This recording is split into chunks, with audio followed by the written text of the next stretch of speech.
පත්‍ර අංක 15 පොතේ සාකච්ඡා කරන්න සැප්තැම්බර් කලාපේ පළවෙනි ප්‍රශ්නය දෙනවා 1 2 3 1 2 3 කියන ප්‍රශ්න 4 පළමු ප්‍රශ්න 4ම අපේ මෙන්න මේ විස්තරය හා සම්බන්ධ වෙනවා ඒ නිසා මම එකපාරක් මේ විස්තරයෙන් ප්‍රශ්නෙට එන විදිහ කියලා දීලා ඊටු ප්‍රශ්න වලට අපි ඉක්මනින් උත්තර ගමු රවින්දිගේ වයස කීයද කියලා අහන්නේ රවින්දිගේ විස්තරයේ තියෙනවා මෙන්න මෙහෙම.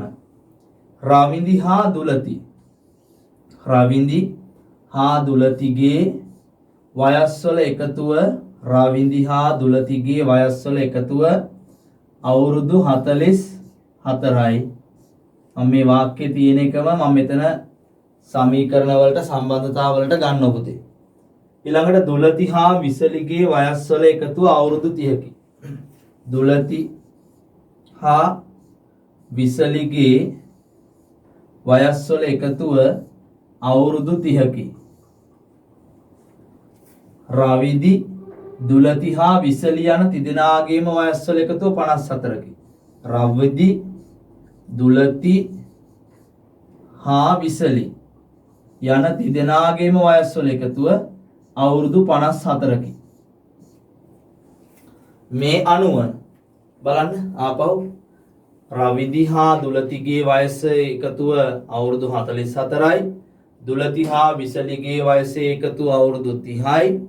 රවිදි දුලති හා විසලි යන තුන් දෙනාගේම වයස්වල එකතුව අවුරුදු 54යි. ඒ අනුව රවිදිගේ වයස හොයන්න තියෙන්නේ. රවිදි. මෙතන ඉන්නවද රවිදි? මෙතනත් රවිදි ඉන්නවා. දුලති හා විසලි. මේ දුලති හා විසලි යන දෙන්නගේ වයස්වල එකතුව අවුරුදු 30ක් නිසා අපිට මෙතෙන්ටත් දාන්න පුළුවන් නේද දුලති හා විසලි කියන දෙන්නගේ එකතුව අවුරුදු 30යි කියලා. මේ 54න් මේ දෙන්නට අවුරුදු 30ක් අයින් කළොත් මෙයාට ඉතුරු වෙන ගාන හොයාගන්න පුළුවන්. නිසා මේ 54න් 30ක් අයින් කරමු. දුලති හා විසලිගේ වයස අයින් කරමු. 30ක්. 54න් 30ක් අඩු කරාම කීයද බලන්න පුතේ? 54න් 30ක් අඩු කරමු. 4න් බිඳුවක් 4යි 4න් බිඳුවක් 4යි 5න් 3ක් 2යි 24යිනේ. ඒ කියන්නේ රවිදිගේ වයස අපේ 54න් කලේ මේ දෙන්නගේ වයස අඩු කරන එක. එතකොට රවිදිගේ වයස ආවා. රවිදිගේ වයස අවුරුදු 24යි.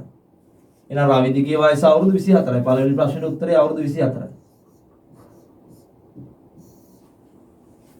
හරි දැන් ඉදිරි ප්‍රශ්න වලට වැදගත් වෙනවා. රවිදිට 24යි කියන එක. ඊළඟ ප්‍රශ්නේ අපි බලමු. දුලතිගේ වයස කීයද? දුලතිගේ වයස දැන් රවිදිගේ වයස 24 නම් අපිට පුළුවන් මෙතෙන්ට 24 දාන්න. මේ පළවෙනි අවස්ථාවට. පළවෙනි අවස්ථාව, දෙවෙනි අවස්ථාව, තුන්වෙනි අවස්ථාව.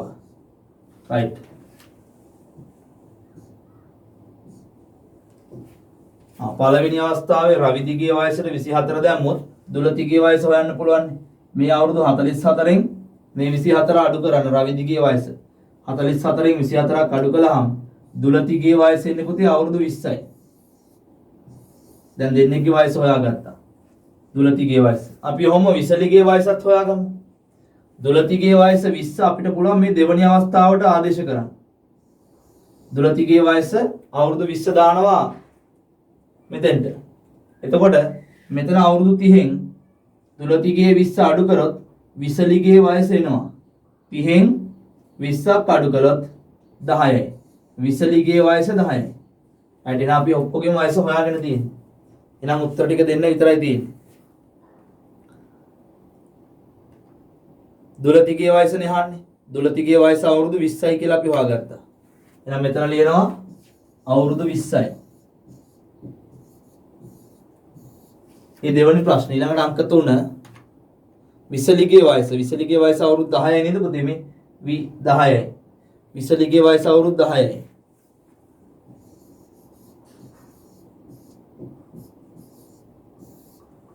right ඊළඟට රවිදි හා විසලිගේ වයස්වල එකතුව. රවිදි 24යි විසලි 10යි. 24යි 10යි. රවිදි හා විසලිගේ වයස් වල එකතුව. 24යි රවිදි 24යි විසලි 10යි. දෙන්නගේ එකතුව 34යි. එහෙනම් උත්තරේ අවුරුදු 34යි. right. අපි අර පළවෙනි අවස්ථාවේ ගොඩනගාගත්ත සමීකරණ වලින් තමයි සියලු ප්‍රශ්න වලට උත්තර පහසුවෙන් ලබා ගත්තේ. ඊළඟට අපි ප්‍රශ්න අංක 5 හොඳට කියවන්න පුතේ. රතු සහ නිල් නල දෙකකින් ටැංකියක් පිරවීමට පිළිවෙලින් පැය 5ක් හා 10ක් ගත වේ. සෑම පැයකට වරක්ම රතු නලය හා නිල් නලය මාරුවෙන් මාරුවට විවෘත කරනු ලබයි. පළමුව රතු නලය විවෘත කළේ නම් මෙම ටැංකිය සම්පූර්ණයෙන්ම ජලයෙන් පිරීමට ගතවන කාලය කොපමණද? ටිකක් ප්‍රශ්න දිග නිසා මම පුතාලට කාලය දෙන්නම්. චුට්ටක් නැවත ප්‍රශ්නේ හොඳින් කියවන්න බලන්න.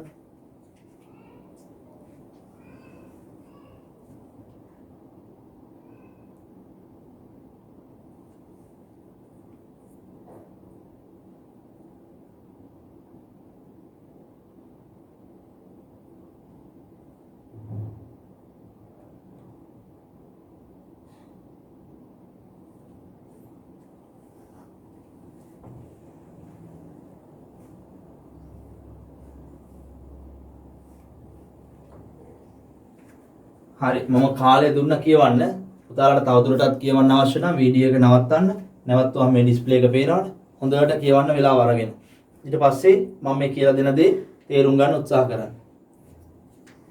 right ඊළඟට ඔන්න බලන්න රතු සහ නිල් නල දෙකකින් ටැංකියක් පුරවනවලු. රතු නලයෙන් පිරෙව්වොත් පැය 5ක් යනවලු. පැය 5යි. ඒ කියන්නේ ටිකක් නලය ලොකුයි. නිල් නලයෙන් පිරෙව්වොත් පැය 10ක් යනවලු. පිළිවෙලින්නේ. ඔන්නෝක මුලින්ම අවබෝධ කරගන්න. රතු නලයෙන් ඉක්මනට පිරෙනවා. නිල් නලයෙන් පිරෙන්නේ නැහැ එච්චර ඉක්මනින්. ඊළඟට මෙන්න මෙතන නම් තමයි ප්‍රශ්නේ පටන් ගන්න.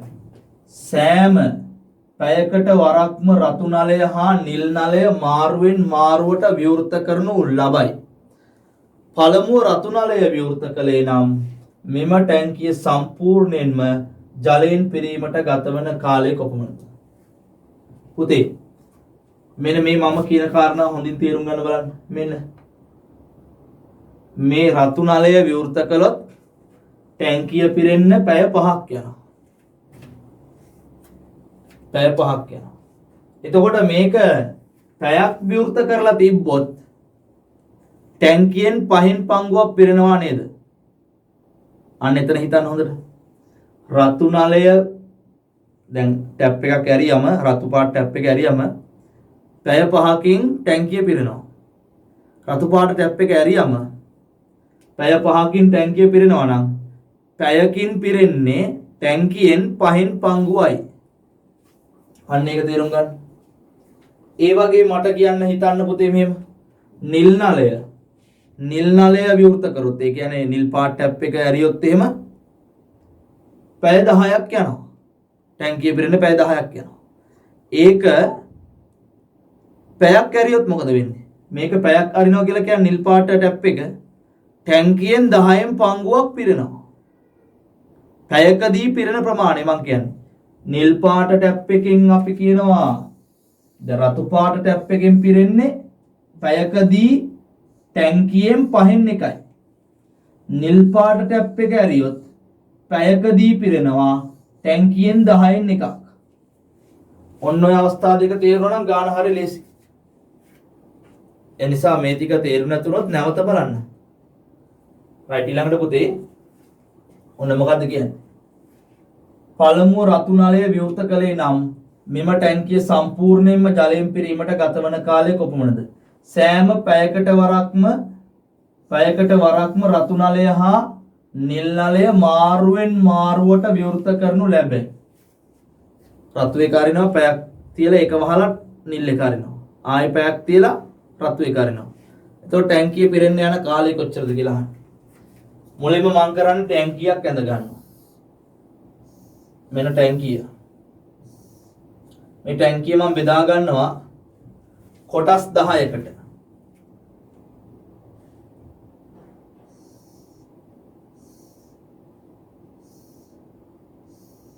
ඔන්න කොටස් 5යි.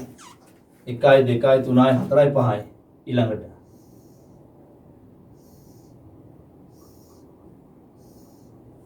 තව කොටස් 5යි. ඔක්කොම කොටස් 10කට බෙදාගත්තා. ඉතින් අපි දැන් මෙහෙම කරමු. මුලින්ම පළමුව රතු නලය. රතු පාට නලය විවෘත කළොත් පැයක් යනකොට ටැංකියෙන් පහෙන් එකක් පිරෙනවා. රතු පාට නලයනේ මුලින්ම විවෘත කරන්නේ.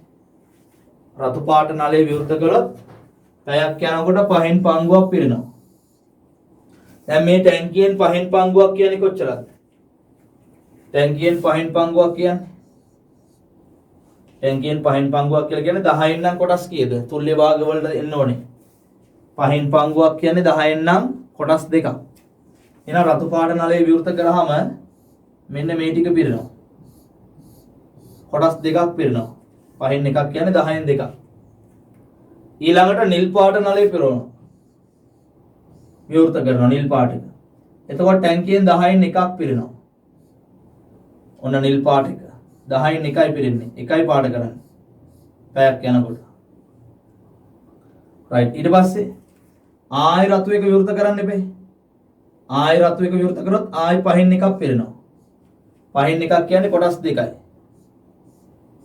මම පාට කරන පැත්ත බලන්න. රතු පාටය මේ පැත්තට පාට කරන්න. රතු පාට නලයෙන් පිරෙන ටික. ඊට පස්සේ ආයෙ නිල් පාට නලය විවෘත කරනවා. එතකොට ටැංකියෙන් 10න් පංගුවක් පිරෙනවා පැයක් යනකොට. රයිට්. මම මේ පැත්තට පාට කරනවා. නිල් පාට.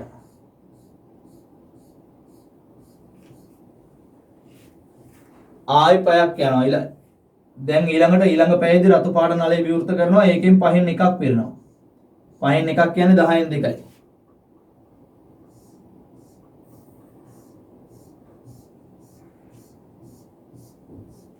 රයිට්.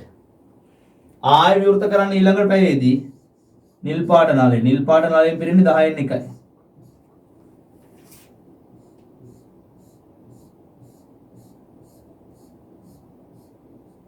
ඊළඟට ආයෙ විවෘත කරන්න දී රතු පාට නලය. රතු පාට නලයෙන් ටැංකියෙන් පහෙන් පංගුවක් පිරෙනවා පැයක් යනකොට. රතු පාට නලයෙන් කොටස් දෙකක් පිරෙන්න ඕනේ. නමුත් තියෙන්නේ එක කොටසයි. ඒ කියන්නේ මේ කොටස පිරෙන්නේ රතු පාට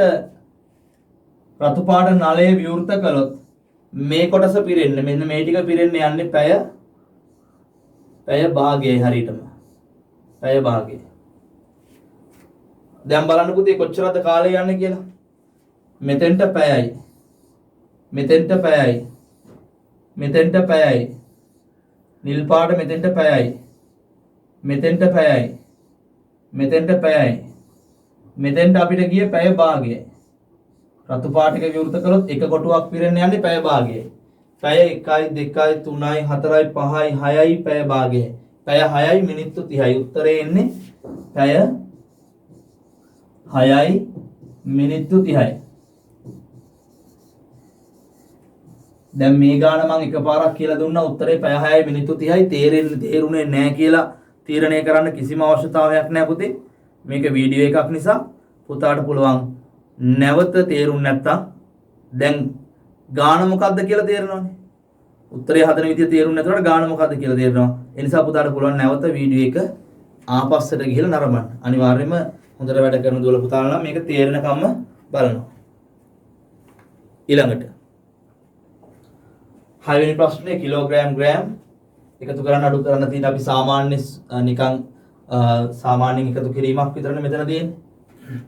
0.0.0 5යි 0.5යි 5යි 8යි 13න් 3යි ඉතිරි 1ක් 3යි 1යි 4යි 4යි 6යි 10යි කිලෝග්‍රෑම් 10යි ග්‍රෑම් 350යි මෙතන අඩු කරන්න තියෙන්නේ 0.0ක් 0යි 5න් 5ක් 0යි 3න් 8ක් අඩු කරන්න බෑ මේ පැත්තෙන් ගන්නවා 13යි 13න් 8ක් අඩු කළාම 5යි මෙතන දැන් 13 නෙමෙයි තියෙන්නේ 12යි 12න් 8ක් අඩු කළාම 4යි. රයිට්. ඒක ලේසි. ඊළඟට 7 වෙනි ගාන. සමාන දුරින් කණු සිටුවා වැටක් ගසා ඇති සමචතුරස්‍රාකාර ඉඩමක සමචතුරස්‍රාකාර ඉඩමක ඕනෑම පැත්තකින් බැලුව විට කණු 15ක් දිස්වේ.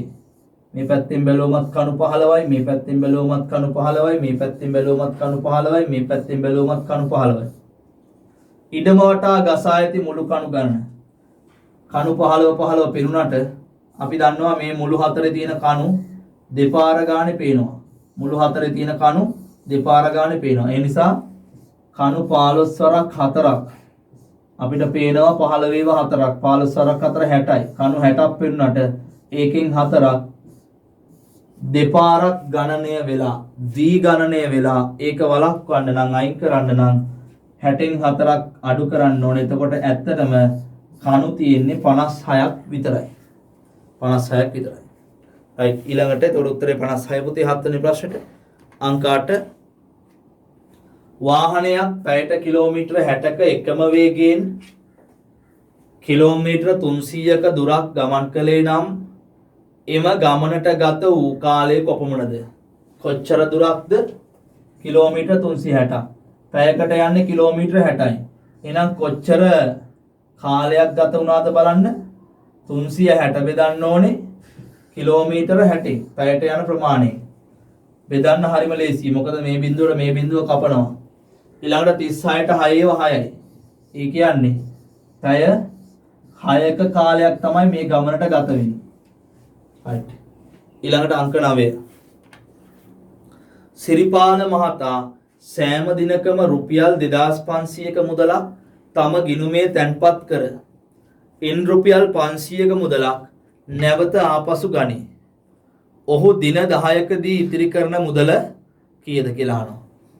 right ඒක අපිට පුළුවන් එයා බැංකු ගිණුමට දානවා රුපියල් 2500ක් ඒකෙන් අයින් කර ගන්නවා 500ක්. ඇත්තට මෙයා දවසට බැංකු ගිණුමට දාන්නේ බැංකු ගිණුමේ රැඳිලා තියෙන්නේ රුපියල් 2000 ඉතුරු වෙලා තියෙන්නේ. ඒ වගේ දවස් 10ක් යනකොට එයාගේ බැංකු ගිණුමේ 2000 10ක් එනවා. 2000 10ක් කියන්නේ 2000 10න් ගුණ කරනකොට 2000 ලියලා අගට බිඳුවක් දානවා. එහෙනම් උත්තරේ කීයද? රුපියල් 20000යි. රුපියල් 20000යි.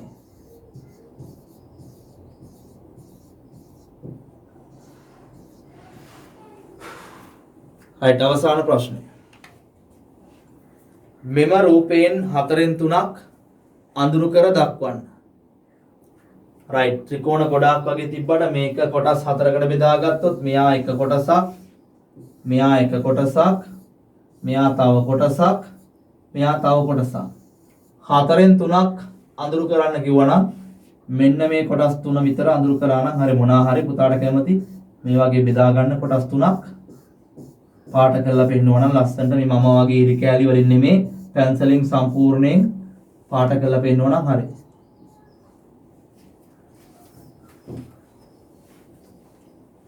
ඔය වගේ එතකොට ත්‍රිකෝණ ඔක්කොම 1 2 3යි 4යි 4 වරක් 3 12යි ත්‍රිකෝණ 12ක් අඳුරු වෙලා තියෙනවා.